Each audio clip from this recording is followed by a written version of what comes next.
हाय traders, स्वागत है आपका traders club of India channel में। होप आप सब लोग ठीक है। तो स्टार्ट करते हैं बैंक निफ्टी का मार्केट एनालिसिस कल के लिए। कल है 22 अक्टूबर। तो कल का हम मेन हमारा इंटरडे सेटअप डिस्कस करते हैं और मार्केट एनालिसिस करते हैं। उससे पहले आज बैंक निफ्टी की मूव देखे तो नेगेटिव में 131 पॉइंट्स की हमें गिरावट देखने मिली है। ठीक है, हालांकि बैंक निफ्टी भी अभी इंटरडे में वीक हो चुकी है। कल तक तो स्ट्रांग थी, पिछले 2-3 दिन से अभी फिर से थोड़ा सा गिर चुकी है, लेकिन अपने आप को अच्छे से इसने संभाल रखा है। थोड़ा साइडवेज डाउन है, ठीक है, लेकिन हमारा जो प्राइमरी ट्रेंड है वो अभी भी हमारा अप ट्रेंड ही है। अभी हम हमारे मेन टाइम फ्रेम पे आ गए, 5 मिनट टाइम फ्रेम पे। ये हमारा मेन सेटअप है। सेटअप डिस्कस करने से पहले आपसे रिक्वेस्ट करता हूँ, अगर आप चैनल पर नए हो तो प्लीज चैनल को सब्सक्राइब करना और बेल आइकन को हिट करना, जिससे मेरी सारी वीडियोस की नोटिफिकेशन आपको समय पे मिलते रहे।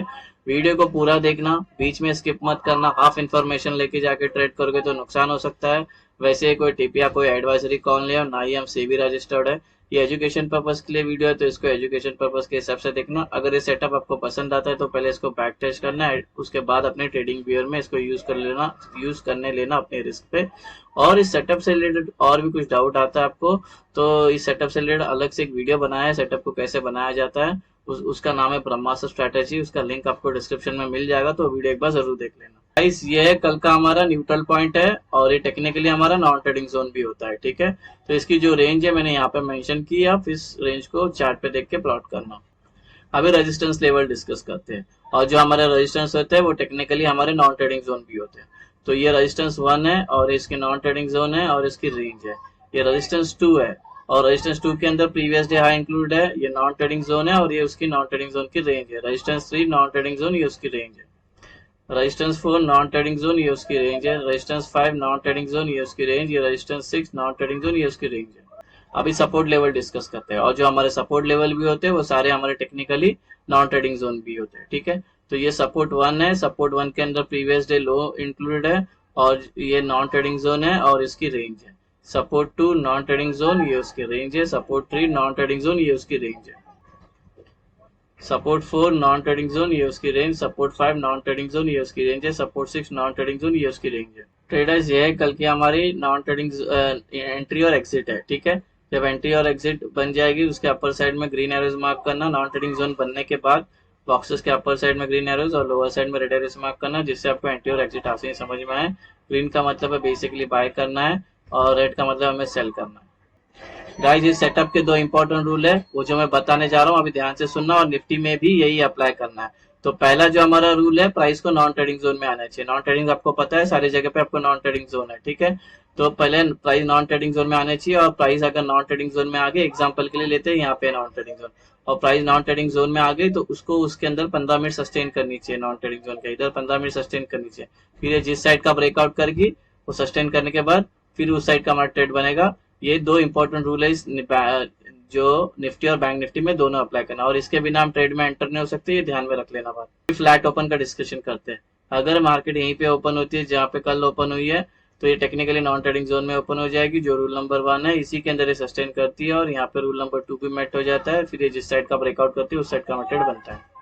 अभी गैप अप डिस्कस करते हैं। प्राइस यहाँ पर है, अगर गैप अप ओपन होती है यहाँ पे तो ये टेक्निकली नॉन ट्रेडिंग जोन में ओपन हो जाती है, जो हमारा रूल नंबर 1 है, और इसी के अंदर ये सस्टेन करती है 15 मिनट 15 मिनट के ऊपर, तो जिसमें रूल नंबर 2 भी मेट हो जाता है। फिर जिस साइड का ब्रेकआउट करती है उस साइड का ट्रेड बनता है। अगर ये gap up non trading zones के बीच में ओपन हो रही है तब हम ट्रेड को वेट करेंगे, पहले प्राइस को नॉन ट्रेडिंग जोन में आने चाहिए, और यहाँ पे आने के बाद ये वेट करेंगे रूल नंबर 1 और 2 मेट होने का। जब रूल नंबर 1 और 2 मेट हो जाता है फिर ये जिस साइड का ब्रेकआउट करती है उस साइड का ट्रेड बनता है। अभी गैप डाउन डिस्कस करते हैं। प्राइस यहाँ पर है, अगर कल गैप डाउन यहाँ पे ओपन होती है तो टेक्निकली हमारा रूल नंबर 1 में ओपन हो जाएगी।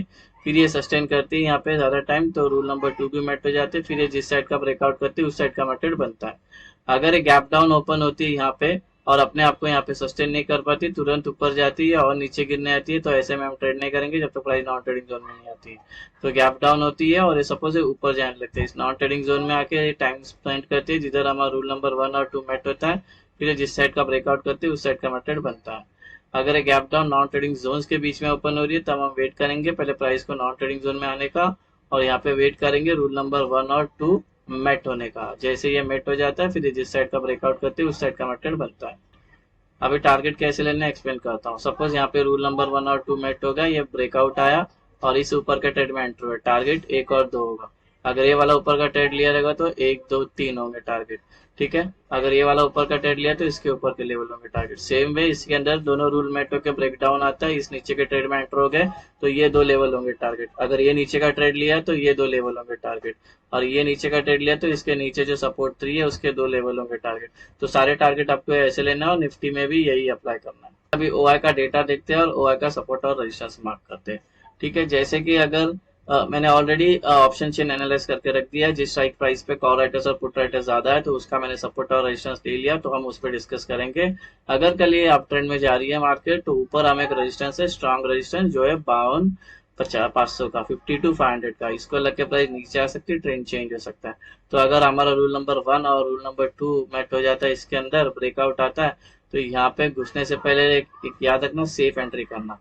इस सेटअप के 2 एंट्रीज है, सेफ और एग्रेसिव एंट्री। ये सेफ और एग्रेसिव एंट्री कैसे लेने मैं थोड़ी देर में बताता हूँ, ये सेटअप खत्म होने के बाद, ये सेगमेंट होने के बाद, ठीक है। तो यहाँ पे थोड़ा सेफ एंट्री मारना, एग्रेसिव एंट्री मारोगे कि यूज रेजिस्टेंस है, इसको लग के प्राइस नीचे आ सकते हैं, आप कैंसिल कर सकते हैं। अगर कल हम डाउन ट्रेंड में चल रहे हैं तो नीचे एक सपोर्ट मिलेगा 51 500 का, ठीक है। तो इसमें प्राइस लग के ऊपर जा सकते हैं, बिकॉज पुट राइटर्स के ओआई सबसे ज्यादा स्ट्राइक प्राइस पे बैठे हैं, यहाँ पे बायर्स है। तो यहाँ पे भी दोनों भी रूल मैट हो जाता है, रूल नंबर 1 और 2। तो तुरंत घुसने से अच्छा वेट करना है सेफ एंट्री का, ठीक है। एग्रेसिव एंट्री मार सकते हो, लेकिन अच्छा बैक टेस्ट करके एग्रेसिव एंट्री अपने ट्रेडिंग बियर में लेना। अभी पुट का रेशियो एक्सप्लेन करता हूँ। बैंक निफ्टी का पुट का रेशियो 0.7 हो गया, जो इंडिकेट करता है बियरिशनेस को, ठीक है। यानी कि बुल से ज्यादा बियर है इंट्राडे में, तो थोड़ा सा वीकनेस है। सेफ एंट्री एक्सप्लेन करता हूँ अभी आपको। एज्यूम करते हैं कि प्राइस यहाँ पर है, यहाँ पे रूल नंबर 1 और रूल नंबर 2 मैट हो गया, ये ब्रेकआउट आया। तो ये जो ब्रेकआउट वाली कैंडल है इसको छोड़ के नेक्स्ट जो 3 कैंडल बनेगी ये बननी चाहिए, तीनों भी ग्रीन, कंटिन्यू तीनों भी ग्रीन बननी चाहिए, साइज कोई भी चलेगा। उसके बाद जब एंट्री करते हो तो ये सेफ बुलिश एंट्री होगी। वे अगर ये दोनों भी रूल मेट होने के बाद ब्रेकडाउन आता है, ब्रेकडाउन वाली कैंडल जोड़ के नेक्स्ट जो 3 कैंडल बननी चाहिए, तीनों भी रेड बननी चाहिए, साइज कोई भी चलेगा। उसके बाद जब एंट्री करते हो सेफ बेरिश एंट्री होगी। अभी एग्रेसिव एंट्री कैसे लेना है वो एक बार एक्सप्लेन कर देता हूँ, ठीक है। यहीं पे हमारा रूल नंबर 1 और 2 मैट हो गया, ये ब्रेकआउट आया, तो ब्रेकआउट वाली कैंडल छोड़ के नेक्स्ट जो एक कैंडल है वो ग्रीन बननी चाहिए। बस याद रखना है वो कैंडल नॉन ट्रेडिंग जोन को टच नहीं होना चाहिए, ये वाली कैंडल नॉन ट्रेडिंग को टच नहीं होना चाहिए, उसका विक भी टच नहीं होना चाहिए। उसके बाद जब एंटर करते तो एग्रेसिव बुलिश एंट्री होगी।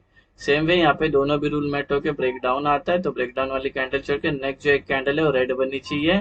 बस नॉन ट्रेडिंग जोन को टच नहीं होना चाहिए, उसका विक भी टच नहीं होना चाहिए, इस बात को ध्यान रखना। उसके बाद जब एंट्री करते तो एग्रेसिव बेरिश एंट्री होगी। सो गाइस ये बन गया हमारा कल का इंट्राडे सेटअप। होप आपको ये सेटअप पसंद आया तो वीडियो को लाइक शेयर सब्सक्राइब करना। Thank you so much.